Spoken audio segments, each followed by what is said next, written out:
Toilet Paper Thank Yous, written by Christina Curtin, July 28th, 2019. Scarlett had her 8th birthday party this past weekend. Since she is currently in the mood to be a rock star when she grows up, her theme was music. Luckily, I came across a local studio that offers parties, and I was relieved I came through for Scarlett. Her ability to hang on to disappointment is impressive, and she tends to get to a level of pissed off that I just can't handle without a solid 8 hours of sleep or a glass of wine. As a mom and as me, I struggle with a lot of things that surround birthdays. Some of it evolves from my upbringing, of course, because everything we do now as adults was due to our younger years. First, I struggle with the crowd. Mixing friends from different areas of your life is an uncomfortable thing, even as an adult. Your work friends don't know your neighbor friends, and having them together for a party is stressful, at least for me. I feel like I am playing a mediator the whole time, trying to make sure everyone feels included. It's too much, and I'm a social introvert. I get exhausted from all the talking and inclusion. That's why I don't invite people over, ever. No offense to any of my 5 friends. I like you. I just don't gravitate towards purposely hanging out with people. But when I do, it's usually fine. Vince is the one to invite people over, but then he sneaks off to go to bed, and I'm left with the hosting. Such a dick. And it's the same for kids in terms of mixing the crowd. It tends to be even more uncomfortable. For me anyways, because kids aren't really good at small talk. It's really hard to get them to interact with other kids they don't know. Instead, they all tend to cling to the birthday child like slime sticks to carpet. For her party, Scarlett invited a mix of friends, but she was extremely selective in who she wanted there. Like me and Vince, she has a lot of connections and seems to know a whole lot of people, but when it came down to creating a list of friends for the party, she struggled and only came up with 7 that she wanted to be there, and one of them was her sister Gianna. It's totally fine to only have a small circle of friends. I encourage them to choose people in their lives that have a positive impact. It's more about quality than quantity. But damn it, only 4 kids showed up this weekend, despite the RSVPs, and one of them was Gianna. Now, Scarlett didn't seem to care really. She didn't mention the size of her party at all.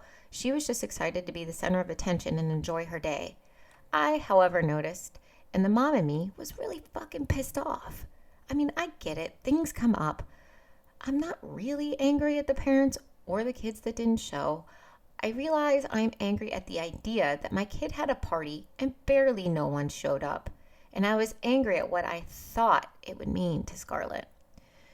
She seemed oblivious, though, and I'm going to roll with that because why make a deal out of something she doesn't seem to care about? She has enough freak-out moments. The next thing I struggle about with parties, though, is the food. As I established before, I'm frugal, not cheap. I will spend stupid money on something if I feel like it's worth it, but I always struggle with ordering food. I hate seeing waste, and I hate overindulging. Vince gets angry when I order pizza for the fam because I try to estimate the exact amount needed and only order that.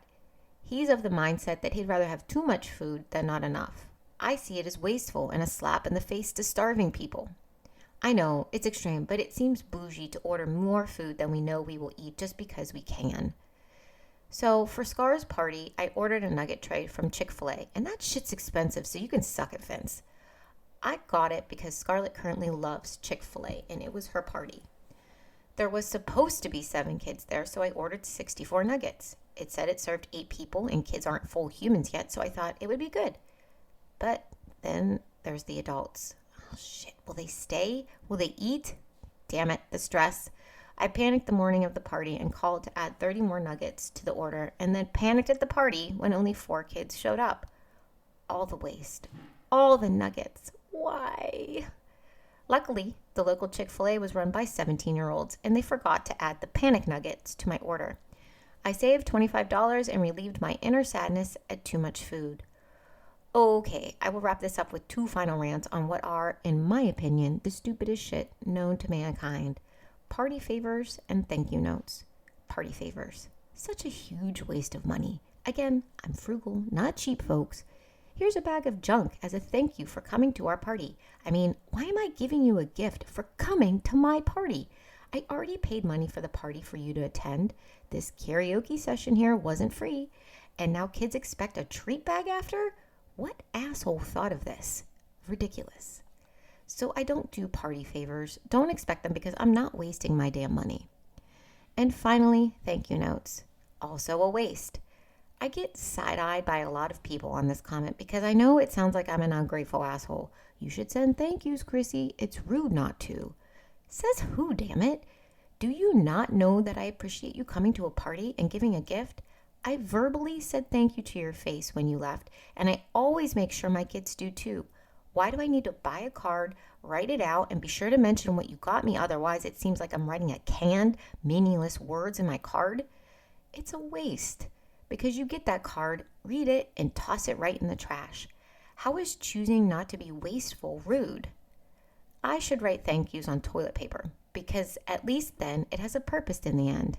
Ha! That's a pun, and I didn't even mean it to be.